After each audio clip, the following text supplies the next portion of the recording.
Tigers and Gamecocks from Baton Rouge. Jay Phillips is good enough to join us. Jay does a radio show up there in South Carolina, and we get to see him every year over at SEC Football Media Days. 107.5 The Game. Hey, thanks for the time. Are South Carolina fans still bitching about last year, or have they actually grown up and realized you can't blow a 17-point lead on your home field and you can't horse collar a quarterback and you can't blindside block a quarterback on an interception? I took a lot of heat, including from a regular guest of mine who's a former Gamecock, by saying don't give officials reasons to pull a flag out of their pocket. And everybody wanted me to say, the refs screwed us. I think they've gotten over it because it was a long time ago and they went on a big winning streak later. But if you ask, I don't know, Matt, if you ask half the fans around here why South Carolina lost the LSU game in Columbia last season, they'll tell you the rest. Yeah, they're stupid. They're ninnies. Well, I do have to make money from some of them, so I'm trying not to use that adjective, but I get your point. No, I do, but I just, because I don't really care. But anyway, hey, why is that offense not good this year? A lot of musical chairs up front, which kind of goes back to 2 years ago when Spencer Rattler was a senior at Carolina, and just there he was under duress. I think they had 40-something sacks that season, and there were a lot of injuries. This year there's a lot of injuries. I think they have more experienced depth behind them, so they haven't maybe looked as bad as they did in 2023, but I do think that's part of it. And let's just tell the audience, your audience, you were on with me earlier, and you made a point that we've been making all season. Raheem Sanders is no longer on this football team. And you realize last year just how good he was behind LaNorris Sellers and just how valuable he was with the ball, without the ball, in the run game, obviously, but the receiving game as well. And they don't have that answer yet. They like Oscar Attaway. They like Rasul Faison. Those guys haven't produced. And you know, I can keep going on this. You're probably gonna hear a name more this weekend. I'm not telling you he'll start, but there's a kid named Matt Fuller.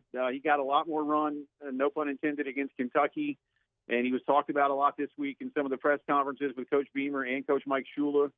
I expect to hear his name more. Mike even made mention of trying to get him to do things without the ball, so clearly that's a big part of it. And then, Matt, you know, I don't mean to go too long here, but it's a long answer to an easy question.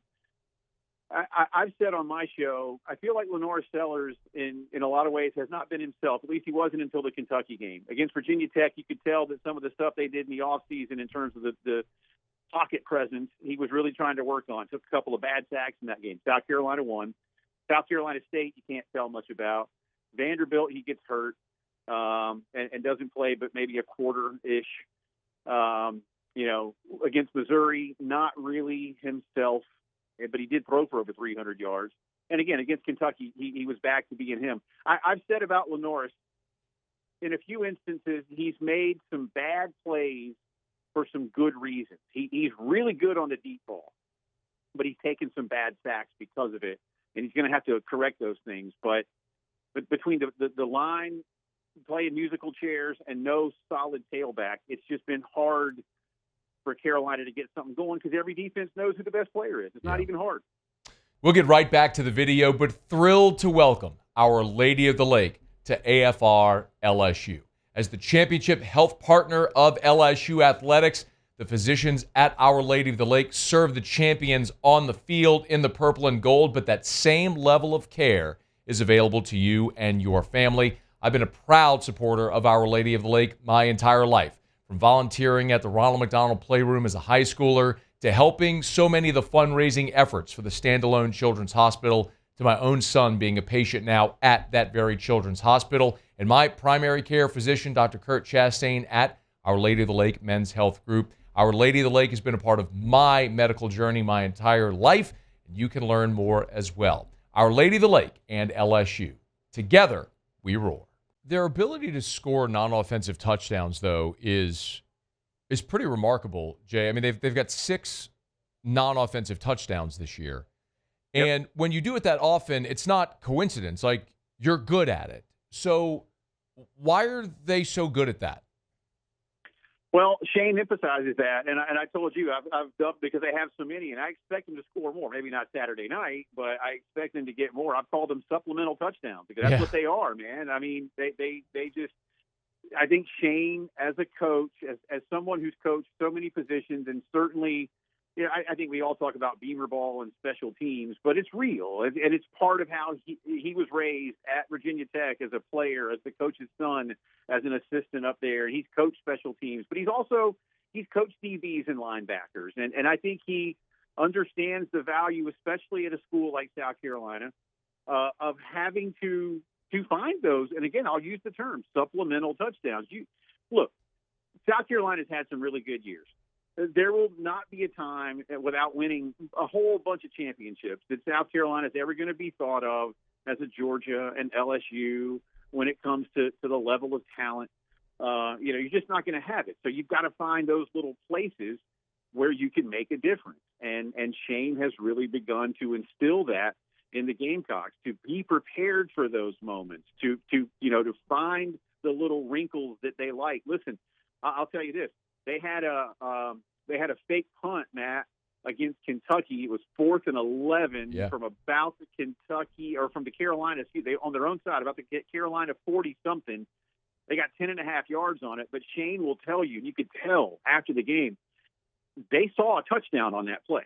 They had it, but the pass was just underthrown, and they didn't even get a first down out of it. But that was a play designed to score a touchdown, not to get a first down. So they really work hard in their film study to find those little places, and I think, and then they get the kids prepared for it. And by the way, that was when they were up like 2 scores in that game when they ran that fake. So he says they'll do it whenever, man. Yeah. They spend so much time on the look, whatever that look might be from the opposing special teams, scheme. And if they see it, more often than not, he's going to go for it. Flip it over. Defense was so good last year. That's objectively true. They had NFL guys, and Kennard was the Defensive Player of the Year, and Tonka Hemingway and Emin and all the names that we all know. It looks like they're still pretty good this year, but how much of a drop-off, and maybe where's the most significant drop-off from last year to this? I think up front they just maybe don't get quite the push, and they don't have quite the run-stopping ability that they did last season. I know we're all Southerners around here, so hockey is not huge, and I'm not a hockey fan, but they had almost they had a hockey line, man. You know how hockey just you churn them out every 5 minutes, and you got 3 or 4 new dudes that come out there all fresh. And South Carolina up front could do that last season, and they're not quite as deep up front. And I think that's been an issue. The linebacking core, I'll be honest with you, has been much better than I thought it was going to be this season. If I had, and I did this with my audience, I did it with fellow guests. What's the one area that maybe was the biggest concern in July and August? And for me, it was always linebacker. I think they've overperformed relative to expectation. And right now, South Carolina is missing who I think has, at least going into the year, was their best cover corner, Judge Collier. Now, he was hurt early against Virginia Tech and finally got back into game action against Kentucky, but I think he only played 15, 20 snaps, not too many. He was listed last night as questionable. I think you'll see him Saturday. To what degree, I don't know. Maybe not quite as good at the back, but Cisse has been good. DQ Smith is a veteran guy. Jalen Kilgore's going to the next level, obviously. He's got a brother, Gerald, who's pretty good. But I would say, you know how it is, Matt. If you can affect things up front, it has a nice little ripple effect going backward on defense, and they're just not quite up there yet. Everybody knows what Stewart's about. Brian Thomas has been good off the other edge.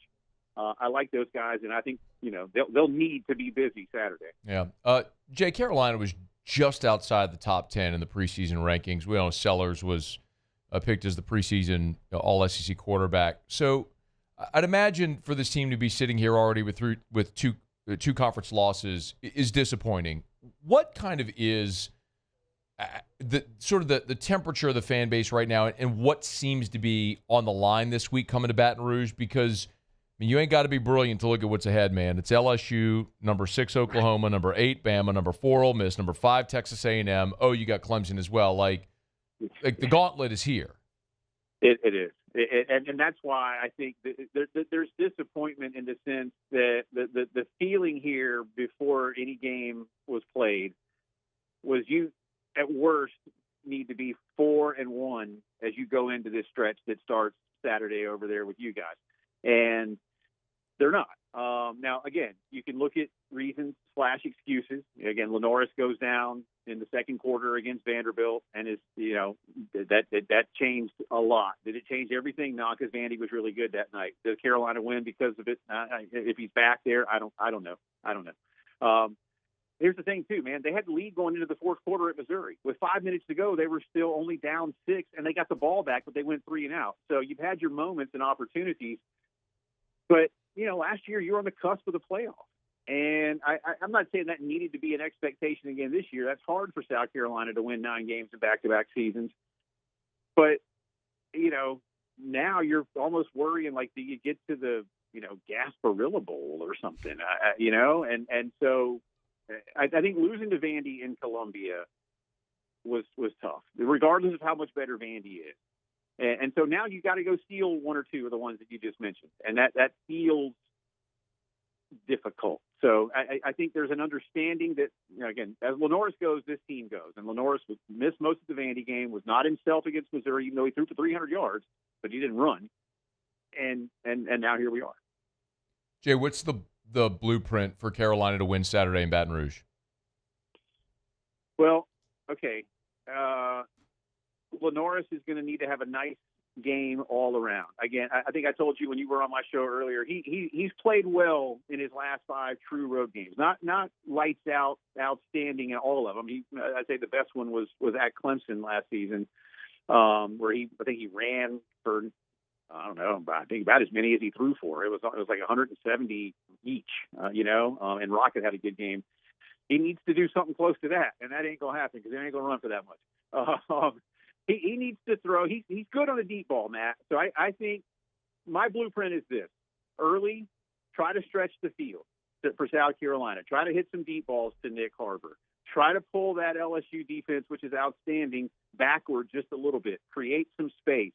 Maybe on some third downs, go for some big ones. And if you don't hit it or it gets picked, well, hey, it's like a big, long punt on third down.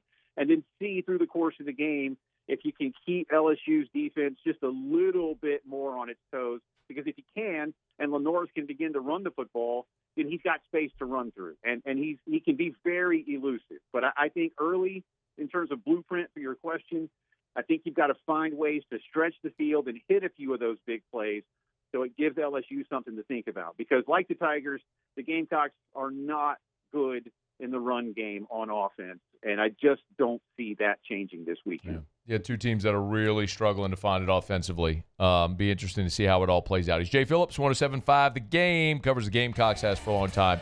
Always appreciate it, man. Thank you. Right back at you. See you soon, bud. All right, man. Be well. Hey, thanks so much for watching. Please leave your comments. I love to interact. And be sure to hit the red subscribe button below.